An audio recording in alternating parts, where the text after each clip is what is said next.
કચ્છ કમલમ ખાતે ભાજપ કાર્યકરોએ રંગો સાથે ધૂળેટીની ઉજવણી કરી। કચ્છ કમલમ ખાતે ભાજપ કાર્યકરો સહિત અગ્રણીઓએ રંગો સાથે એકમેકને શુભેચ્છાઓ આપી ધૂળેટી પર્વની ધામધૂમભેર ઉજવણી કરી હતી। આ પ્રસંગે કચ્છ જિલ્લા ભાજપ પ્રમુખ દેવજીભાઈ વરચંદ, ભાજપ પ્રદેશ મહામંત્રી અને કચ્છ સાંસદ વિનોદભાઈ ચાવડાએ હોળી ધૂળેટી પર્વની શુભેચ્છાઓ આપતા કોંગ્રેસ પક્ષ છોડી ભારતીય જનતા પાર્ટીના વિચારો સાથે જોડાયેલા કાર્યકરોને પણ આવકાર્યા હતા।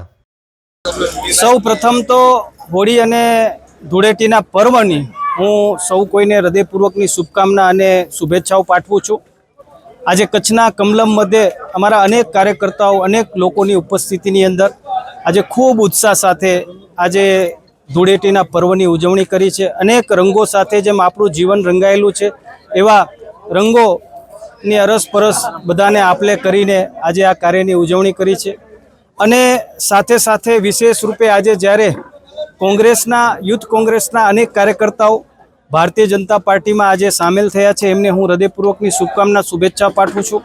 દેશના યશસ્વી વડાપ્રધાન શ્રી નરેન્દ્ર મોદી સાહેબના નેતૃત્વમાં એમના વિકાસના કાર્યોને આગળ ધપાવવા માટે અને વિશેષ જ્યારે મોદી સાહેબ દેશ માટે આટલું કાર્ય કરી રહ્યા છે ત્યારે એ રાષ્ટ્રભાવનાને ઉજાગર કરવા માટે અનેક કાર્યકર્તાઓ સમગ્ર ગુજરાત અને દેશભરમાં જોડાઈ રહ્યા છે। કચ્છની અંદર પણ આજે મોટી સંખ્યામાં સૌ કાર્યકર્તાઓ જોડાણા છે। હું એમને ખૂબ આવકારું છું।